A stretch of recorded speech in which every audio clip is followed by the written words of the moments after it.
Hi, everyone. I guess we will start, even though I can see you, hopefully you'll have some interesting questions afterwards.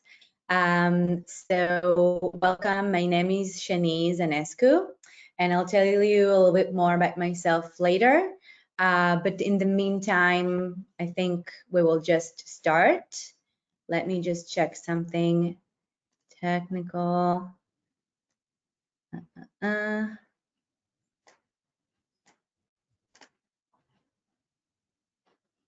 right. So, sorry. So welcome. I hope everyone is well, safe, and healthy in their homes. And we're here to talk a little bit about innovation here in Israel. And it's actually a really interesting time because we don't know really what will happen with technology and innovation after the situation that we're in now. So let me take you back into just a normal, morning, like a normal day before the whole Corona thing has begun. So usually the first thing that I do in the morning is to check out, snooze my alarm clock on my iPhone device. Then the second thing that I do is to see my Move It app that has mobile that is allowing me to go to all of my meetings via public transportation. Then usually what happens is it's taking me too long to get ready before I actually leave the house on normal days, and I end up taking my car that has a mobilized system installed in it and drive according to Waze. So if you think about it, whether you're aware of it or not, in less than 30 minutes on a regular morning, I use about 4 different Israeli inventions or products that have been developed in Israel. And usually I do all of this before even the first cup of coffee for the day. Then usually regular days before Corona, this is what I see out of my apartment. Yes, you're right, Being Square. And I'm sure that for many of you, this is not an unusual sight, okay? Like a bunch of birds and limes, and now there are all sorts of other things. But actually, I like to show this picture because I want you to think about it as we move forward and talk about how Israel has become to be known around the world as a startup nation, because actually has decided that Tel Aviv will be the first, in fact, outside of the US to launch the product in. And Israel is not a large market, right? It's a very small country. And I want you to think about the reasons as we speak and move forward on why they chose Tel Aviv from all cities around the world, except it's being a very cool city, for my opinion. So let me tell you a little bit about myself before we move forward, because, I guess this is the time that I should do it. So my name is Shani Zansecu, and I'm the founder and CEO of Israel Tech Ventures, a company that I've established about 2 years ago with the goal of promoting foreign investments and Israeli innovation around the world through connecting top-tier investors, government officials, and private entities, anyone who's interested to be connected to the Israeli innovation ecosystem. And what it basically means on a daily basis. First of all, I represent a top-tier British investor who has invested over $400 million in Israeli companies just in the past couple years. I consult to innovation programs like accelerators and hubs, and we'll talk more about them in a bit. And again, on regular days, not Corona days, tens of delegations and people from all around the world who come to Israel and want to learn and connect with Israeli startup, with the Israeli innovation ecosystem. And this is my favorite, one of my favorite things to do, because I get to meet with C-levels from Google, Facebook, all these companies, and just, people who are interested in getting to know Israel. How did it all begin? You must ask yourself, because yeah. So it all started when I was 15 years old, and my parents basically told me the worst thing that you can tell to a 15-year-old, and that was that we're moving to Fort Worth, Texas. I don't know if there are any of you from Texas in the audience. I hope you do. Now it's one of my favorite places, but back then it sounds kind of scary from someone who grew up in the north of Israel, had a bunch of friends. You know, it's kind of like quite a change to do at this age, very delicate age. But of course, now looking back, it was one of the best times of my life. I ended up going to college around the age of 16. And I got accepted to TCU, Texas Christian University, which is a whole other story of, you know, an Israeli Jewish in a like very Christian place, but it was amazing. I also ended up staying there by myself after my family went back to Israel. So overall, I was there for 5 years. And as you know, if you calculate it very quickly, it was time for me to do my military service. So I postponed it until I graduated from college. And then I came back, did my mandatory military service around the age of 21. And I was recruited to the Foreign Affairs Office because, you know, I just get back from the States and it was like a thing. And then basically I fell in love with the whole idea of promoting Israel through actual business, through actual collaborations. And it was really, truly amazing.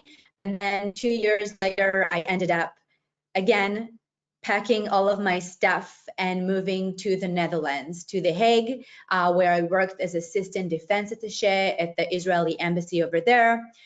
2 years later, it was too cold for me. I really missed home. I was really homesick on a daily basis, and I decided to come back. And then I signed up for my master's degree in Tel Aviv University because I had no idea what I'm going to do. And one thing led to another, and I started working council as like a foreign affairs department manager, and there I was in charge of all the collaborations in between the Israel and the UK's in the fields of science, innovation, culture, higher education. And then I realized I'm quite a geek and I love technology and I love science, and I wasn't really sure what to do about it. But after 3 years, I left, then managed the Center for Israeli Innovation of Teglit Birthright in the stock exchange. I'm sure some of you probably have visited there. And I was not there for a long time, but something really interesting happened there. I realized that I just love working with entrepreneurs. I just love that spark in their eyes and just, you know, I gotta do something about it. And I loved promoting Israel through innovation. It's like no one can argue with that magic, regardless of political views. And I told myself, like, it was nice working with top level people. I will continue to do it, but it's time to work with the startup and like the actual hands-on people who make the magic happen here. So I've established my company about 2 years ago, as I've mentioned. And that's it. I live in Tel Aviv. I'm 30. I love people and going to the beach and travel the world, which are three things that I cannot do at this moment, but will make the best out of it. So I'm not telling you all of this just so you get to know me better, but also to stress the fact that, you know, no matter where I've been around the world, every time someone realized I'm Israeli, they had just like a different story about what Israel is all about. I'm sure you're aware of it. But of course, that's my favorite story, because we will not go into politics now. Now we're like escaping that all madness. My favorite story is, of course, that story of Israel becoming the startup nation. A story of a small country with a population of less than 9 million people, the size of New Jersey, very young, right? And is located in geopolitical like very challenging geopolitical situation and location, has somehow becoming a hub of innovation and, you know, the home for so many inventions that have changed the way we live. Israel is, for example, a home for the pill can. And checkpoint, VPN, and firewalls. We all have these technologies on our computers, whether we're aware of it or not. Cherry tomatoes and the 3D printer, it's originated here in Israel. Of course, the flash drive, which you've heard about, the water gen, which basically is able to evaporate the air and turn it into water. And in places where there's natural crisis, water gen is very active, also in developing countries. Israel is also home for OrCam, which allows people, visually impaired people, to see by reading the text they point at, by telling them which color they're pointing at. This is, of course, an AI technology that is changing their lives, giving them independence. Get Taxi, Mobileye, which we've mentioned earlier, Rewalk, again, allowing people not just, this is for people who are paralyzed, it's allowing them not just to stand again, but it has a psychological effect. They're independent. Now, I'm pretty sure you're not familiar with ICQ. It was very big in Israel, but basically it was the first instant messaging program, okay? So all of the instant messaging that we're all using today, and honestly, we couldn't have survived this whole situation now without instant messaging our friends on Insta, on Facebook, on whatever. ICQ was the infrastructure for it. Not many are familiar with it.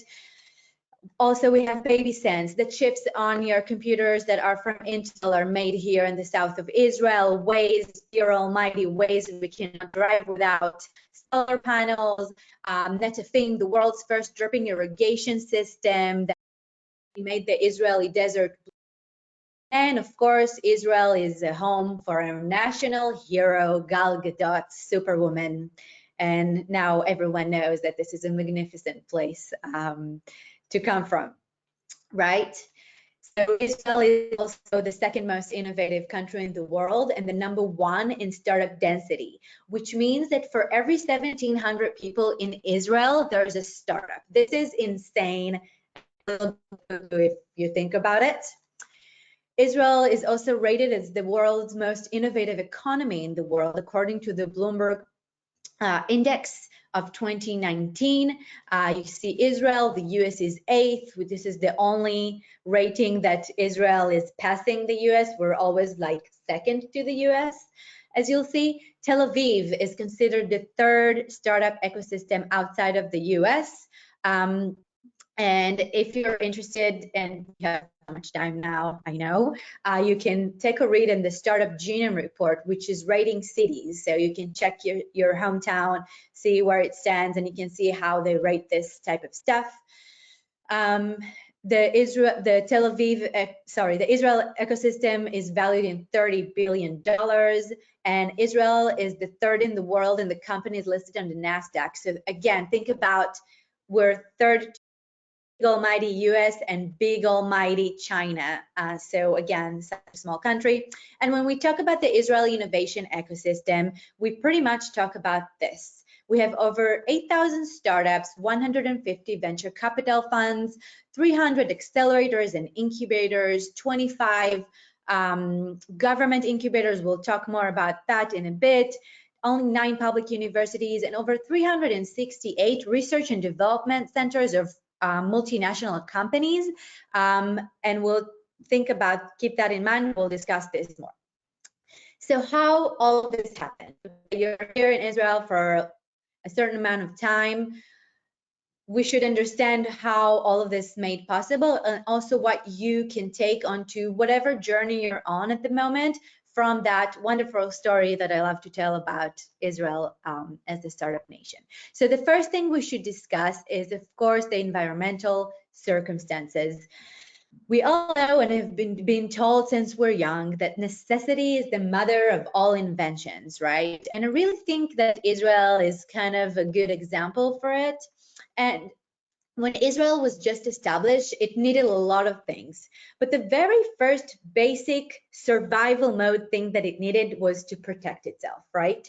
So it has established the IDF, and as a secondary situation, it has also become a hub of innovation.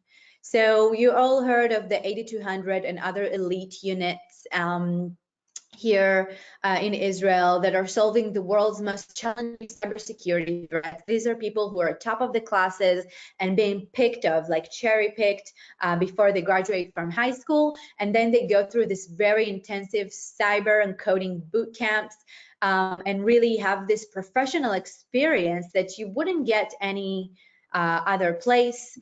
So we have that, but you also, we'll talk about it more, acquire a lot of soft skills when you're in such position. Also, the fact that Israel is so small and couldn't really do business with its neighbors really turned Israel to be very global. And I'm sure that every Israeli friend or colleague that you have is thinking big or traveled at least half of the globe, right? I mean, I'm pretty sure, even though you can't respond to me now. Also, the fact that Israel has no natural resources has really turned Israelis to turn into the technological front, to the human resource. And that really made Israel turn from adversity kind of mindset into an abundance of it.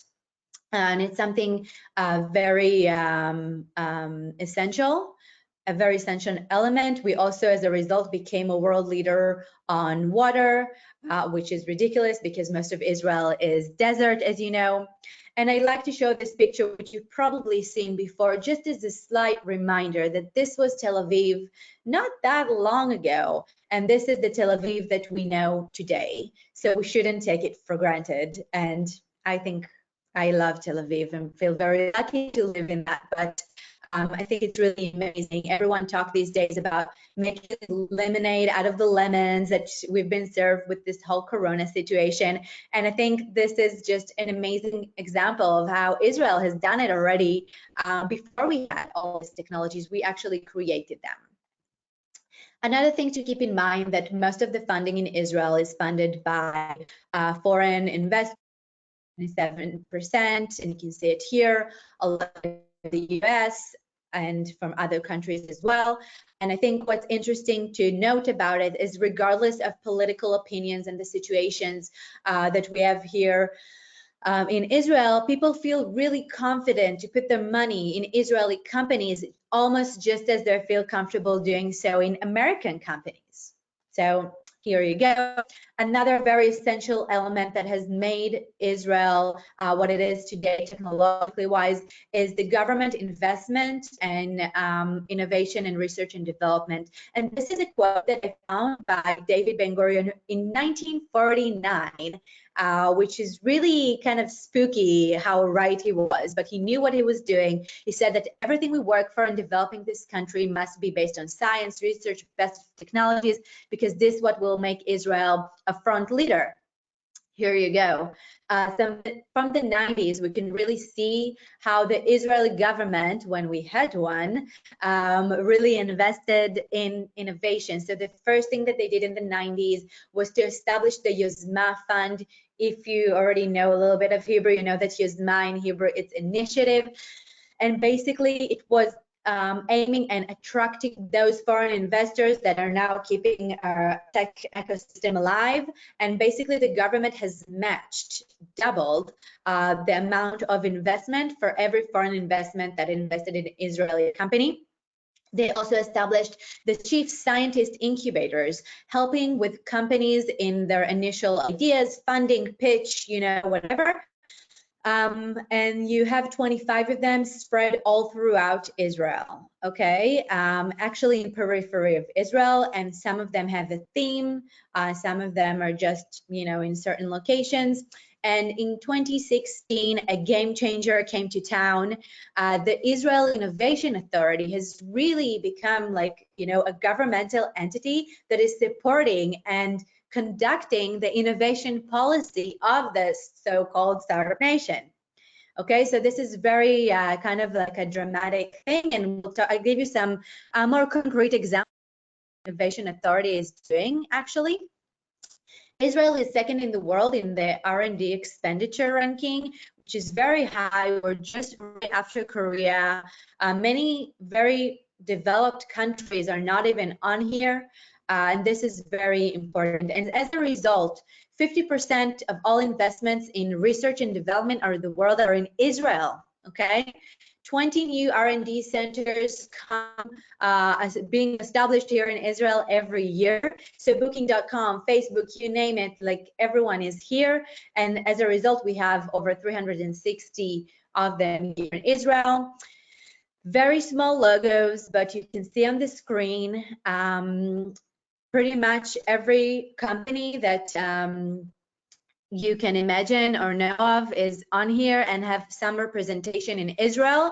This is huge. And this is just up acquiring companies. We have Alibaba, Walmart being involved here. This was not the case 10 years ago, okay? We only had it in, only the very big companies, specific sectors, mostly from the US. Now the situation is different. We have everyone who's anyone, like they have to have an R&D center in Israel, they have to set up shop here if they want that credit of credibility, sorry. And we also see that the global innovation map is kind of shifting and changing. So we also have people from Asia Pacific coming here and Latin America, not just the US, we have people from all around. And this is usually the part when I ask people why, but you can't answer me. We will have time, by the way, for questions at the end. I've left some time, so I hope you're taking notes of whatever it is that you want to ask. So basically, everyone is coming to Israel, setting up their R&D centers here, and they're doing it because of the talent. The talent, the people, the engineers who they want, the Israeli engineers to work in their R&D centers and develop their next product. So we see it in every large company, as said, but it also causes a challenge. And now this is the part when I talk to you about challenges, because it's not all roses, and Israel is far from being perfect. I love Israel with all of my heart, but we have a long way to go on a few fronts. So it's important for me to also present you the challenges, not just the achievements, okay? It's very important. So ironically, everyone is coming to Israel for the talent, but actually the talent is a huge challenge that Israel is facing now. In fact, every year, there is a shortfall of 15,000 engineers and developers who are supposed to be placed in those R&D centers. Only 8%, about 8% of Israeli workforce works in the tech, even though for people like me, it seems like everyone is in tech, but it's not the case, it's a couple. And the rate has been the same for the past decade. And I've showed you the changes that have happened in the past decades. This is not compatible with what's going on the ground. So it causes a huge competition and a salary gap, and a lot of brains also leaving Israel. It's also a huge problem. So I told you, I'll give you some examples of how the government is supporting it. So just for example, the Israel Innovation Authority is doing coding boot camps. So taking 50% engineering graduates, 50% people from anything, who are going through this very intensive boot camp and then being placed in those Google, Facebook, LG, whatever. There's also a $196 million program, a 5-year program to kind of encourage people to go and study engineering. Okay, so start in like a earlier step. And also there's the entrepreneurial visa. So you don't have to be Jewish. It's not like making Aliyah or something like that. You can be engineer anywhere around the world and apply for 24 months visa, get a grant, get living here in Israel. If it interests for you, check it out. I'm not from the Innovation Authority, but I think it's something very cool that they're doing. Also, if we're talking about challenges, there is the challenge of diversity, similar to many other tech industries around the world. So here in Israel, the Arabs, ultra-Orthodox women, and people from the periphery of Israel are not necessarily part of what we call the startup nation, okay? Most of it in Tel Aviv, male, 8,200 graduates. That was, I mean, it is changing now, but this is like the typical profile. And you can see here also the data. It's kind of sad, but gladly, actually the ecosystem itself is doing so much in order to kind of fix that. Okay, so we have all these programs like hybrid for Arabs and Druze entrepreneurs with 8,200 alumni. We have future 45 years old plus people who has so much experience in their own industries, and they can be paired with young entrepreneurs. We have Kamatech for ultra-Orthodox community, Unistream, women to women. I was a part of it to enhance women representation in the tech industry. And of course, here as well, the government is giving preference to the populations of. So we talk about three really like heavy elements of which are driving the Israeli innovation ecosystem forward, and has done so far. Another thing which I'm sure you can testify to is the attitude and the culture that we have here. A culture of daring, breakthroughs, and thinking outside of the box, kind of a disruptive creativity, entrepreneurial spirit. Basically, I feel like anyone is an entrepreneur or thinks they're an entrepreneur. We also have here that risk appetite culture and that failing forward attitude, which is very, very key. So I want to stall on that for just a moment. So I'm sure you've been familiar with, meetups and gatherings like fuck up nights or celebrating your failures and talking about it. And I think this is something that is very essential, and I can feel it from from the field. People are really sharing their failures here. Also in the US, I think, but here, since it's such a small country, I think it really encourages you to just try. I mean, what's the worst that can happen is that you succeed, right? I know that personally for me, opening a company was only possible because I've been surrounded by so many entrepreneurs and people who were brave enough to try, and they failed and they stayed alive. And it's just giving you the encouragement to just give it a shot, and I think this is so important as an entrepreneur.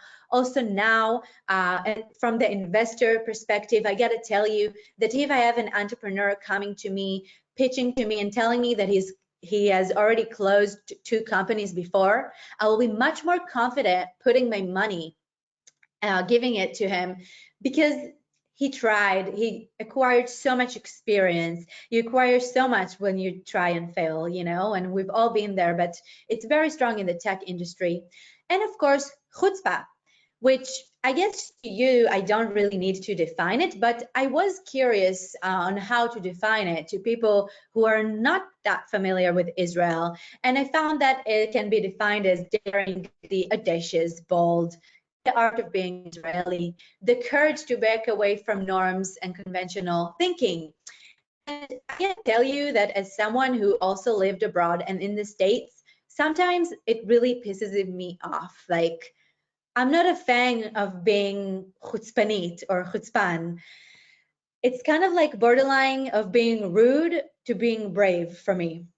And I think there's a very fine line. So on some days I admire it, and some days it's really driving me crazy. But at the end of the day, entrepreneur, fact is that you need it. In fact, it is also related to another Hebrew word, which you might know already, which is balagan, okay? And all of this mess and not following the rules, we can talk, a whole hour just about that, about how Israelis are doing that. But in fact, it is also fostering ambiguity and kind of helps you to deal with the unpredictable, uncertain situations, which exist in every job, but especially as an entrepreneur, you have to be able to face the unknown. It's like a daily thing, you don't know what will happen. You have to reinvent yourself and kind of, find the magic in the chaos. And actually, I also found that the World Economic Forum has defined it as skills for the futures, because it promotes creativity, problem solving, and also independence. So just embrace the chaos while you're here. I know that sometimes it can drive you crazy, but just embrace it, the World Economic Forum said. So we've explored the variety of elements so far, and we're on to the very last element that has been driven the Israeli innovation ecosystem forward.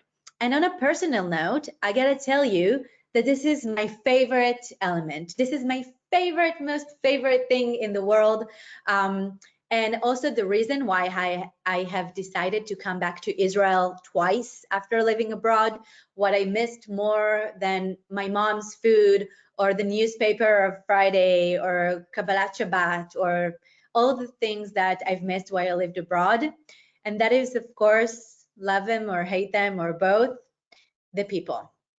The people in Israel who are affected again by a variety of things, like the national, service in the military, which acquires us with not just the professional skills, but also, with soft skills like maturity, even if you lose it when you're leaving the military, a sense of responsibility. You get a huge responsibility when you're just 18. And I've been to American college. I know exactly what you do after high school in the US, okay? Which is also great. I get to do both. But the soft skills that you acquire, like you get a huge responsibility for either people's lives, a piece of intelligence. I was in charge of very high rank delegations and very sensitive information. Everyone has a role and they just throw this responsibility at you and say, get along with it, Also, a very important thing that I think is rooted in the soft skill in the military service is that challenging of hierarchy. So I'm pretty sure you're aware of the fact that here I can tell to my boss, well, I'm now my own boss, okay? But I can tell to my client, or when I previously had bosses, like, hey, listen, I don't think it's a good idea. I think we should do this, 1, 2, 3. And in many cultures, this is kind of frowned upon. You don't do that. You're just kind of like walking on eggshells, thinking to yourself, what the hell are they doing? And just keep things to yourself. Here, we're really being forced to challenge hierarchies and our commanders and say, like, listen, I have a better solution. Let's try this. And it really, again, it kind of relates to having chutzpah, but it's something more than that. It's the legitimacy to challenge the hierarchy. We don't really have it here. So this is the positive part of it. People in Israel are also affected by the fact that Israel is a cultural melting pot. We do have a diversity in the Israeli society, even if we don't feel it as much in tech. We will. It's progressing there. And we're all second or third generation to entrepreneurs, people who left their home countries, moved to Israel in the 50s or before it, and had to reinvent themselves. And reinventing yourself is that very entrepreneurial skill, kind of strengthening your creativity and improvisation. And we all learn it from our parents, our grandparents, someone in their families, and we kind of grow up like that. So that is kind of a key thing.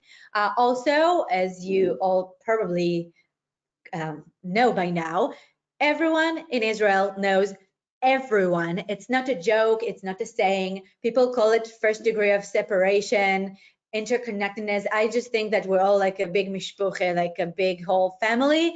It's kind of, again, kind of like creepy sometimes how everyone is connected. It has to do with the military. It has to do with the fact that we're small. But as an entrepreneur, bringing it back to the startup world, can you imagine how easy it is to just walk on Rothschild Boulevard, bump into that managing partner at the VC that you've been trying to email for months and say, hey man, can we have a coffee? I want to just tell you about my idea.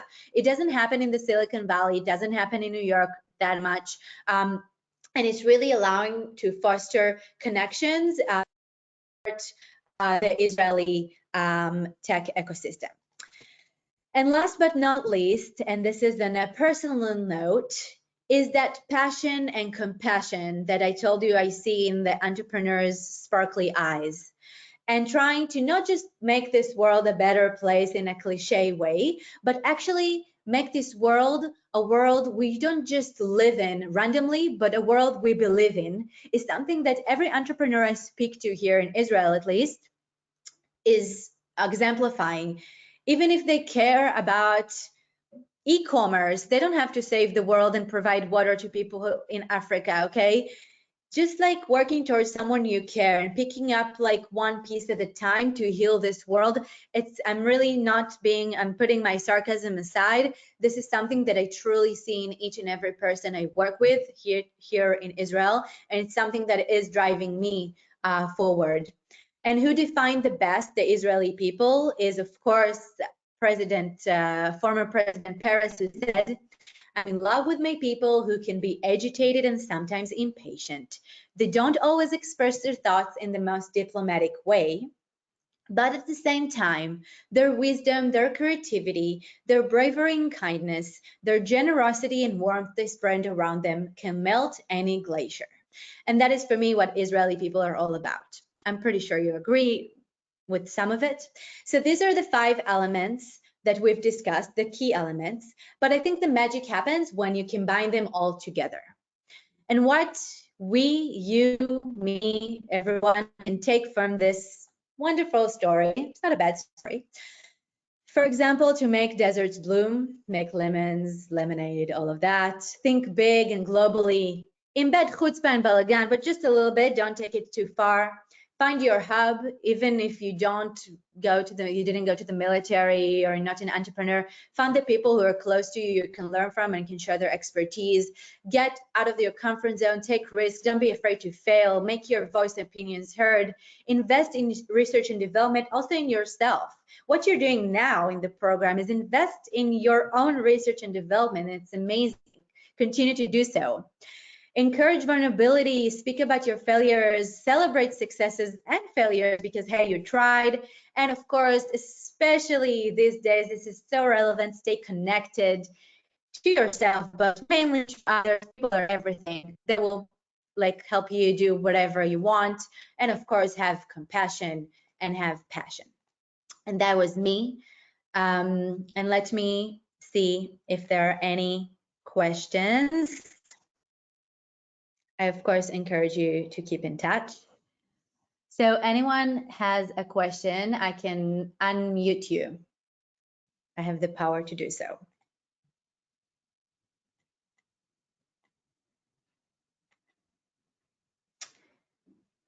Yes, let's see. Okay, bear with me. I see that Sarah has a question. Unmute. Hi, Sarah. Hi, thanks so much for your presentation. Thanks. So I'm in the process of applying to make Aliyah, and so I was just wondering what recommendations you have for someone who's looking to start a company, to meet partners, to get involved in the entrepreneurial community, things like that. Yeah, well, so actually it's a very supportive community, and there are also a lot of content available in English. So on regular days, you have so many meetups and forums that you can, get connected with and just go and attend those events. Now these events, actually, they continue to happen, and you can just join them online, and we will see how the new situation affects that. But as I've mentioned, I really think that people are everything. And even just now, by attending my presentation, you got to know me, and I can help you and connect you to more specific peoples afterwards. I'm very happy to do so. It's a very supportive community, and I think the more you connect with people, you more also like expertise you get, the more ideas you get, if it makes sense. And if you have something specific, then I can also direct you to, whatever it is that you need. Awesome, thanks so much. My pleasure. Anyone else has a question?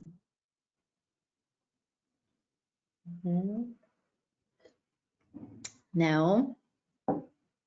Okay, well, if you do, my email is on the screen, and I'm more than happy to help you connect you to people during your time in Israel. Wait, is this?